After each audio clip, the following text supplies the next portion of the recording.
बच्चों, आज हम पढ़ने वाले हैं कक्षा 10वीं विलोपन विधि इबारती प्रश्न है जो कि उदाहरण में दिए हुए हैं। एक प्रश्न है, दो व्यक्तियों की मासिक आय का अनुपात 9:7 है और उनके खर्चों का अनुपात 4:3 है। यदि प्रत्येक व्यक्ति प्रति माह में 2,000 रुपये बचा लेता है तो उनकी मासिक आय क्या है वो हमको ज्ञात करना है।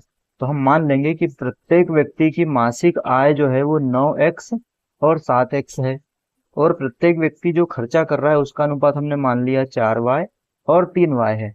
अब हम देखेंगे कि आमदनी में से खर्चे को अगर हम घटा देंगे तो जो बचा रहा है वो पैसा निकल जाएगा। तो हमने क्या करा, 9x में से 4y को घटाया तो 2,000 रुपये आ गया और 7x में से हमने 3y को घटाया तो ये 2,000 रुपये आ गया। क्योंकि जिसकी इनकम 9x है वो 4y खर्चा कर रहा है और जिसकी इनकम 7x है वो 3y खर्चा कर रहा है, लेकिन बचा रहे हैं दोनों 2-2 हजार रुपए। तो इस प्रकार से हम यहाँ पर समीकरण बना लेंगे।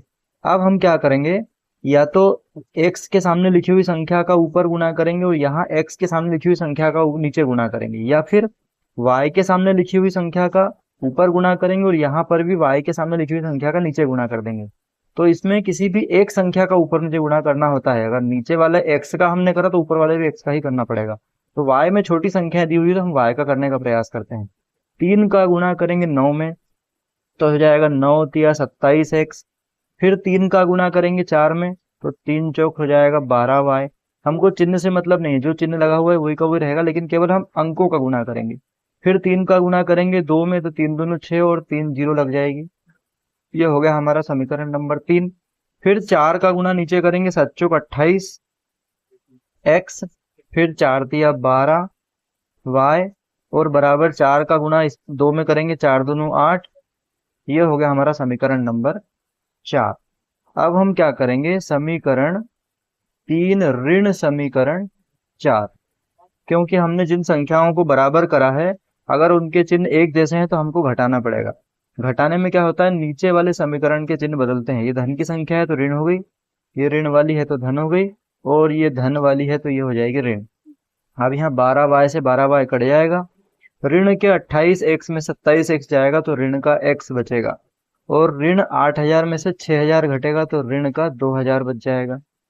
ये ऋण से ऋण कट गया तो x बराबर हमारे पास आ गया 2,000।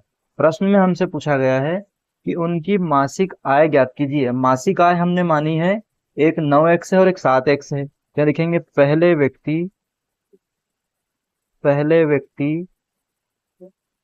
की मासिक आय, पहले व्यक्ति की जो मासिक आय है वो है 9x। तो यहां हम लिख देंगे 9 गुणा 2,000 तो ये हो जाएगी 18,000 रुपये। और दूसरे व्यक्ति की मासिक आय हम यहाँ लिखेंगे तो वो है हमारे पास 7x।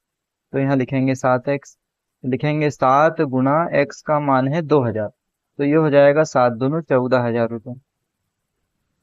इस प्रकार से हम सभी का मान निकाल सकते हैं और इस प्रकार जो x और y के हम मान निकालते हैं उससे हमको पता लग जाएगा कि हम कितना कितना वो लोग इनकम कर रहे हैं और खर्चा निकाल रहे हैं।